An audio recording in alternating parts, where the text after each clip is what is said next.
Hello everyone, আবারও তোমাদের সাথে একটা ফালতু ব্লগ নিয়ে চলে এসেছি। তোমাদেরকে দেখার অনুরোধ রইল। এখন বাজে বিকেল 5টা আর অনেক দিন ধরেই আমাদের পরোটা খেতে ইচ্ছা করছিল, তাই পরোটার মতো কিছু একটা ট্রাই করছিলাম। তো ভাই ঝটপট ময়দা নিয়ে চলে এসেছিল আর আমি দেখো ধনেপাতা, পেঁয়াজ কুচি, লঙ্কা কুচি ময়দার মধ্যে দিয়ে দিয়েছি, লবণ হলুদ পরিমাণ মতো আর জল দিয়ে দিয়েছি। দেখো ভালো করে সুন্দর করে ঘন করে গুলে নিলাম, কিন্তু এটাকে আমরা পরোটা বলতে পারবো না, কারণ দেখো জল দিয়ে গুলে করেছি। এটাকে আমরা গোলা রুটি বলতে পারবো, হালকা একটু তেল দিয়ে করেছি। আর এটা আমি ফার্স্ট টাইম করছি আর তোমাদের সাথে আমার এক্সপিরিয়েন্সটা শেয়ার করছি। দেখো খেতে কিন্তু ভীষণ সুন্দর হয়েছিল, বেশ হেলদি আর দেখতেও কিন্তু বেশ সুন্দর।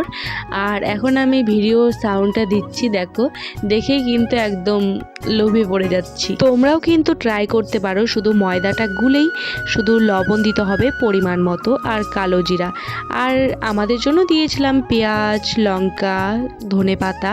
এটা জাস্ট আমাদের জন্য দিয়েছিলাম, খেতে একটু বেশি সুস্বাদু হবে, তাই তোমরা এমনি করতে পারো। আর এটা ছিল লাস্ট রুটি, বেশ বড়ই হয়েছে।